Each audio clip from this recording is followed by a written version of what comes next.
Cadena SER, la fuerza de la voz. Hoy por hoy Madrid Sierra. Pues ya estamos inmersos en nuestro tiempo de salud mental con nuestros amigos y psicólogos Carlos Martín, Soraya Vivancos. Muy buenos días, bienvenidos a los dos. Muy buenos y lluviosos. Y tan lluviosos, que día más asqueroso, ¿eh?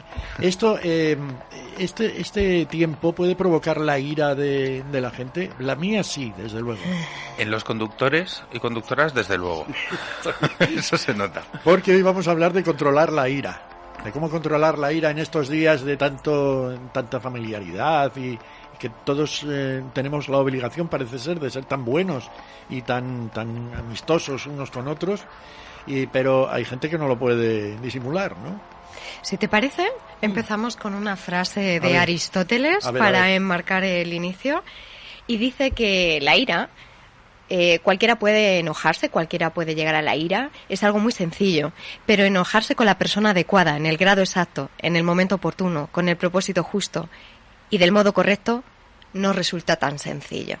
Y partiendo de aquí, nos gustaría explicar de qué va lo importante que es saber gestionar adecuadamente la ira, porque en realidad es una emoción que, como el resto de ellas, tiene una función y puede ser positiva si sabemos cómo reconducirla de una forma buena, y puede ser muy destructiva en muchos aspectos si no sabemos gestionarla. ¿Es conveniente gestionarla o saber gestionar la ira, o por lo menos frenarla en su momento? Sí, y siempre. Esta es mi opinión. Claro que la ira es una emoción. Lo pregunto porque a lo mejor uno se desahoga y en ese aspecto sí es conveniente. Otra cosa es lo que deja detrás, claro. Claro, pero creo que a lo que te refieres es a cómo canalizar la ira, claro, por ejemplo, sin tener consecuencias negativas para uno mismo y para los demás. Y esto sí que es siempre productivo. Pensemos que la ira es una emoción básica, como lo puede ser la sorpresa, como lo puede ser el miedo. Pero además, creo que la ira está muy presente en nuestra sociedad. Siempre lo ha estado, pero ahora creo que más, por el tema quizá de los medios de comunicación, redes sociales, etcétera, en el que podemos ver a un mayor número de personas reaccionar ante la ira, ¿no? Y pensamos que la ira puede estar legitimada porque tú me has hecho algo y yo pues estoy iracundo y lo voy a pagar contra ti. Pero claro, la consecuencia no va a ser positiva en ningún caso. Primero porque, como siempre hemos dicho, las emociones hay que escucharlas siempre, pero que no tomen las riendas, que no tomen la decisión, porque por miedo o por amor podemos ser personas realmente crueles. Los seres humanos tenemos esta capacidad y no lo podemos negar. Y dentro de la ira sí que nos gustaría describir, tener claro qué es la ira y cómo diferenciarlo de la hostilidad o de la agresión, ¿no? Porque no toda ira acaba en una agresión. La agresión es la conducta manifiesta provocada por esa ira. ¿Tenemos derecho a sentir ira? Sí, por supuesto. Aquí no tratamos de abordar la extirpación de la ira. Como emoción básica que hay, nos ayuda a sobrevivir, ¿vale? Y a perpetuar nuestra supervivencia. Ahora bien, en un mundo como el que nos ha tocado vivir, o el mundo occidental, en el que hay unas normas sociales para la convivencia óptima de todos los ciudadanos y ciudadanas, aquí sí que conviene hacer un alto en el camino. ¿Por qué? Porque vemos, el año pasado hacíamos un programa especial de las Navidades, que a veces generan mucha ira, y este año queríamos puntualizarlo un poco más, porque detectamos en consulta que la ira forma parte muchas veces de comportamientos y de conductas que generan mucho sufrimiento. Pensamos que la ira solo la producen personas violentas, y no es así, la producimos todos, pero a veces el pozo que nos queda después de esa ira es ansiedad, es depresión, es malestar, lo hablábamos hace un momento, es el aislamiento de la persona, porque al final, si todo me cabrea, no quiero relacionarme con nadie y esos otros no se quieren relacionar conmigo porque siempre estoy iracundo. Entonces, uno de los males que le puede acontecer a un ser humano es ese aislamiento, ¿no? Ese ostracismo al que de alguna manera nos lleva la ira, porque no es muy productiva en términos, por ejemplo, en el ámbito laboral, en el familiar, en el social. No tiene mucho sentido que sea la protagonista. Venga, pues vamos allá, Soraya. Si os parece, vamos a hablar de qué función tiene la ira, ¿vale? La ira proviene del enfado y en realidad es la expresión máxima del mismo, es el aumento de intensidad de enfado. Y el enfado nos sirve para poder poner límites, ¿no? Para poder defendernos también de situaciones que vemos como una amenaza, como algo injusto, como algo que pone en riesgo nuestra vida. Entonces, la ira, bien canalizada, incluso la expresión máxima en la ira puede ser algo totalmente funcional. Hay situaciones en donde ese extra de energía que nos provee nuestro organismo nos ayuda a poder poner esos límites, esas barreras, a no dejarnos llevar por situaciones que nos generan mucha aversividad o mucho dolor. Entonces, en cierta medida está bien. Ahora bien, dar rienda suelta a la ira a través de su expresión violenta, que puede ser la agresividad, es decir, yo puedo sentir ira y no tengo por qué ser agresiva. También uno de los grandes errores es la supresión de la ira. Hay muchas personas que se lo comen para adentro, es decir, pasamos a dos polos que son realmente disfuncionales e inadecuados a nivel salud y a nivel entorno. Es decir, si yo soy una persona que, vale, no te muestro nada de cara afuera, pero yo lo voy rumiando, yo me lo voy quedando, al final eso me va a afectar a nivel mental, emocional y físico, porque además la ira en concreto es una emoción que afecta de manera física de manera muy evidente. Tenemos que entender que al torrente sanguíneo se liberan una serie de aminohormonas, que son las catecolaminas, que nos permiten pues esa respuesta de lucha o huida aprendida como seres sociales que somos, y pues manda a los músculos esas hormonas para poder ponernos en acción, ¿no? Entonces, cuando yo de manera continua tengo activado el sistema de alerta de manera desproporcionada, ese cúmulo de hormonas acaba haciendo que mi corazón esté bombeando más rápido de lo que debería, que haya un mayor aumento de lípidos en sangre, que haya una mayor tensión muscular, y todo esto a la larga pues tiene efectos sobre la salud como a nivel cardiovascular, cerebrovascular, a nivel digestivo. Entonces tenemos que ser consecuentes de que el mal manejo de la ira nos envejece, nos afecta y nos puede conllevar a una enfermedad bastante seria. Esos síntomas que me acabas de decir, que son muy preocupantes, ¿solo con respecto a contener la ira o contener todas las emociones, o sea, en realidad, sean buenas o malas? Da igual contenerla o expresarla. Si es de una forma que no la estás canalizando de manera disfuncional, el extra de energía, de alguna forma, por llamarlo, para entenderlo, para que todo el mundo nos entienda, va a permanecer. Es decir, durante mucho tiempo, y todavía hay compañeros, y esto creo que es algo que he visto también mucho en consulta y investigaciones últimas, se ha dicho que expresar la ira a través de golpes es algo que puede ayudar a reducir la misma. Y es verdad que a corto plazo sí, por eso se pusieron de moda sitios para romper cosas y demás, pero en realidad es una forma de decirle a tu cerebro que la forma de soltar esa cantidad de energía es a través de los golpes, de la agresión, de un comportamiento un tanto hostil. Entonces no nos ayuda a corto plazo, sí me alivia, pero a la larga estoy generando una cantidad de energía que no estoy reconduciendo bien, ¿no? El que yo además me ponga de manera como muy crítica hacia los demás, es decir, yo me puedo enfadar contigo, Luis, y soltarte muchísimas cosas muy feas que en un momento dado, pues a lo mejor de forma breve me va a aliviar, pero a la larga va a hacer que siga estando, porque no estoy resolviendo el origen del problema, solo estoy atacando, y eso no cambia nada, ¿no?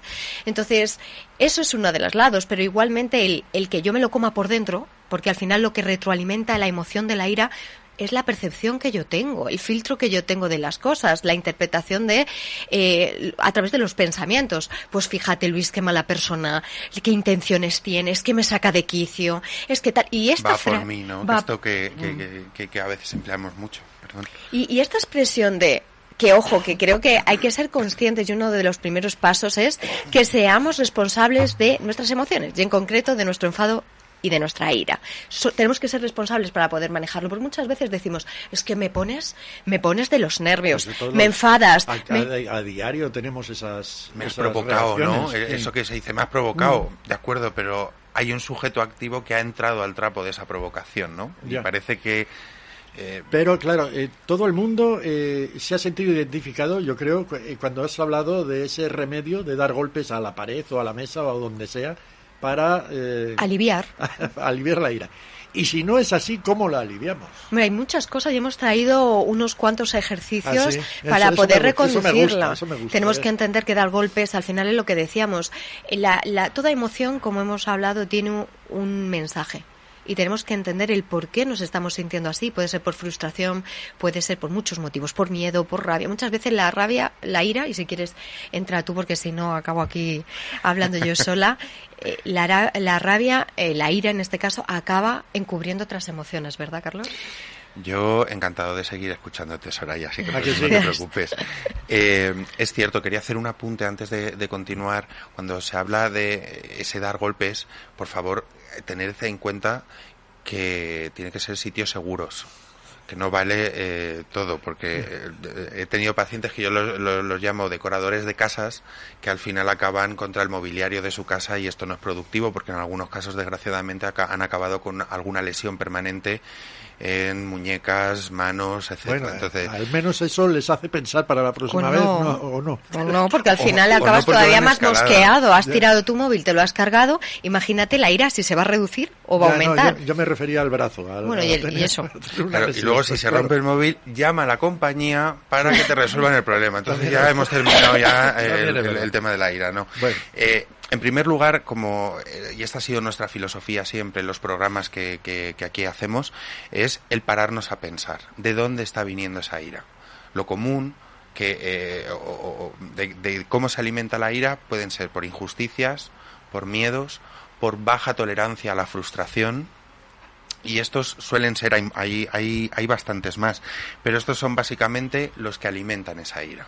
Entonces, tener la capacidad, e insistimos mucho, y llevamos ya 3 temporadas diciéndolo, en pararnos a pensar en de dónde viene esa ira. El poder analizar desde mi conducta, o sea, qué es lo que estoy sintiendo. Primero, identificar la ira. ¿Qué es lo que siento? ¿Dónde lo siento? ¿Cómo lo siento? ¿Cuándo lo siento? Lo siento cada vez que vengo aquí los lunes a hablar con Luis. Hoy Luis te ha tocado, eres el puchimbol de aquí.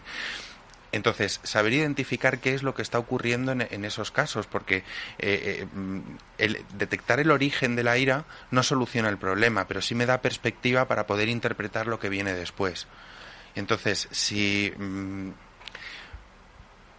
por una baja tolerancia a la frustración, porque oye, a veces nos vamos a encontrar con personas que no son de nuestro agrado, pero eso no significa que no podamos convivir.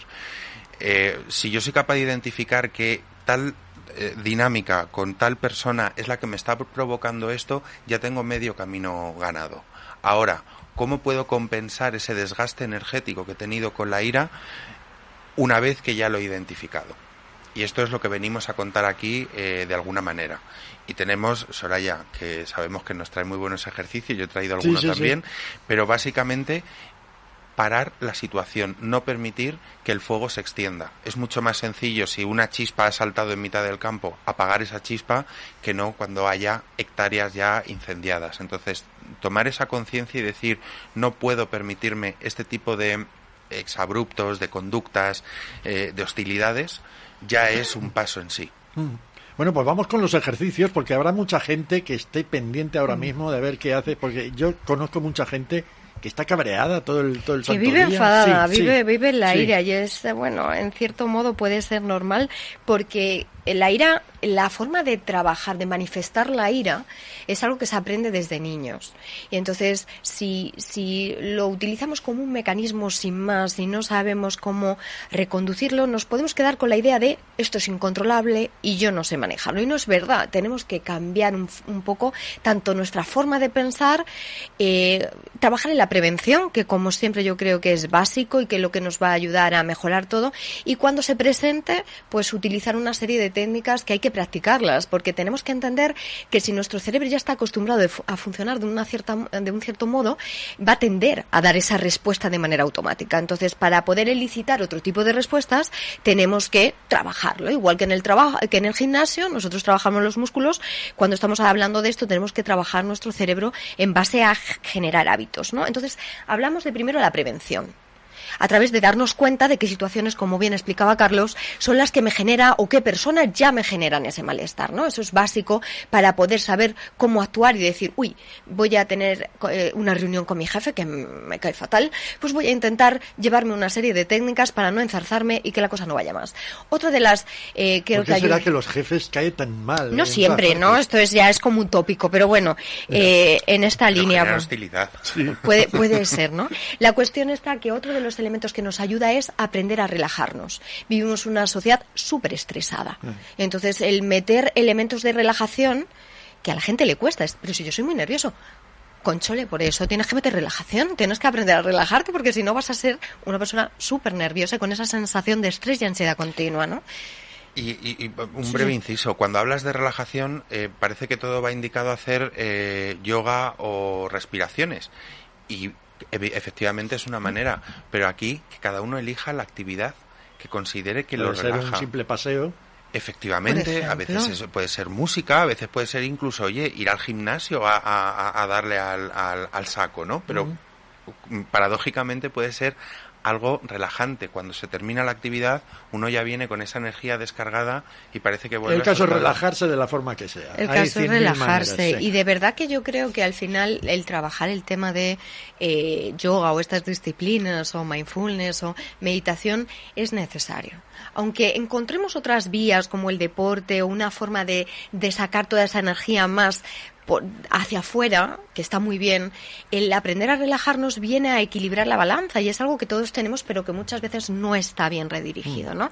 Entonces ahí prevenimos, porque si reducimos los niveles de estrés, que son acumulativos, esas catecolaminas, esas hormonas que hablábamos, se van acumulando en nuestro sistema. Entonces es como que de repente viene otra situación y ya de manera reactiva es como el vaso que viene a rebosar, la gota que viene a rebosar el vaso. Entonces tengo que saber que tengo que ir con un terreno allanado para no vivir en continuo malestar o reactividad y saltar a todos los eventos que no me parezcan bien. Porque muchas veces desde este prisma al final soy un dramático. Es decir, cuando yo ya estoy en modo ira elevado, la percepción que tengo de la vida es fea, es que todo tiene un propósito negativo, es que la gente me va a afectar porque le da la gana, es que no caigo bien a no sé quién. Entonces desde ahí es fácil que saltemos como resortes por todo, ¿no? Entonces hay que aprender a rebajar nuestra autocrítica y la crítica externa, saber que a través de todos estos pensamientos negativos nosotros saltamos y empezamos con esta ira y se va retroalimentando como echarle gasolina al fuego, ¿no? Entonces, ¿qué podemos hacer para reducir los síntomas físicos que tienen que ver con un aumento de latidos del corazón, porque al final tiene que irrigar más sangre a los músculos, como hemos hablado, para poder defendernos. ¿De qué? Normalmente de nada, pero lo hace. Luego, igualmente, tenemos una mayor tensión muscular, tenemos, una respiración más rápida. Entonces, ¿qué podemos hacer para reducir? Si lo que decimos es que con la ira y con la ansiedad la respiración se agiliza y se hace más corta, por lo contrario, vamos a dar respiraciones lentas y profundas. Para ello, si no estamos preparados, ponemos una de las manos, la derecha, por ejemplo, en el estómago y vamos viendo cómo se infla despacito nuestro estómago y cómo despacito igualmente vamos soltando el aire.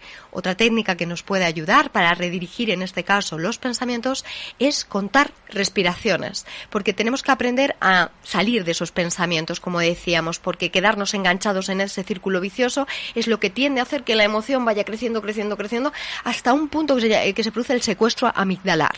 Es decir, la parte emocional, como es la que prima, acaba echando el cierre a la parte lógica, a la parte prefrontal y ya hay poco que hacer. Entonces, antes de llegar a ese punto, tengo que redirigir pensamientos. ¿Cómo lo hago? Distrayéndome, contando respiraciones, mirando a lo mejor un objeto al que me voy a poner a ver de manera muy detallada color, textura, describiéndolo en mi mente, y así interfiero con ese enganche mental. sobre todo apuntando lo que bien ha dicho Soraya, en este conflicto, si estamos ante una discusión bastante acalorada, no solo bajar la respiración, sino bajar el volumen. Porque además la ira, como venimos diciendo, nos hace vamos en escalada. Propensos a las voces. Entonces, si yo bajo directamente el volumen, la otra persona tiene que prestar mucha más atención a lo que yo estoy diciendo. Y esto me sirve a mí también para contener de alguna manera y recanalizar. Porque esto es muy humano, pensamos que por más gritos que demos nos van a entender mejor el mensaje, va a calar más. O que tenemos más razón. O que tenemos más razón. Y vemos que esto no es así. Entonces, controlar, simplemente quería apostillar esto. Que al final son signos que tenemos que darnos cuenta, tenemos que pararnos a ver qué tipo de signos tenemos, tanto físicos como mentales como emocionales, cuando estamos iracundos. Y por último, cuando ya estamos muy, muy rabiosos, muy enfadados, imagínate, estás discutiendo con tu jefe, de repente sabes que lo que te apetece es soltarle todo, sapos y culebras, y de mal en peor, y eso no va a ayudar. Entonces tenemos que poder frenar. Y en ese momento es muy difícil entrar en la parte lógica porque, como bien hemos dicho, probablemente ya no responda. Entonces, el tiempo fuera. Tenemos que poder salir de la situación avisando a la persona, pareja, vecino, amigo, jefe, y decirle: dame un segundo, necesito respirar, necesito desconectar, y cuando ya me calme, volvemos que viene a ser lo hablar. Mismo de decir: mira, ahora mismo te partía la cara, pero me voy a ir a... Claro, pero no decimos eso. Antes de decir eso, es lo que entiendo. Antes de decir eso, yo me callo amablemente y respetuosamente, salgo y desconecto. Claro, me distraigo, intento respirar. Todo con respeto, eso. Todo con respeto y con asertividad. Y me voy y dejo de pensar en el problema, porque si me voy de la situación pero sigo rumiando, dándole vueltas, no hago nada. Entonces, ya cuando sienta que esa emocionalidad ha bajado, vuelvo a la situación e intento reconducir y dar una solución o expresar aquello que me ha molestado a la otra persona. Pues con tal de que las catecolaminas no abunden, damos por bien empleada la situación, ¿no os parece? Pues sí, y tú utilizando el estoicismo, que al final todo pasará. Sí, señor. Exacto. Y más que nada para estas fechas que vienen, que hay que aguantar tanto por parte de unos y de otros, también, porque muchas navidades, pero hay gente que no se puede ver. Pero yo creo que el problema es pensar que tenemos que aguantar. Si pensamos ahí, nos genera frustración. Y lo que tenemos que pensar es que lo que hacemos, lo hacemos desde la aceptación, por algún motivo. Incluso ir a las cenas que no nos apetece. Tú decides si quieres o no. Bueno, lo hablábamos el año pasado. Claro. No tengo que por qué ir a una cena. Ya me acuerdo ya. Miraré la solución. Carlos Martín, Soraya Vivancos, gracias una semana más y hasta la que viene. Siempre. Hasta la que viene.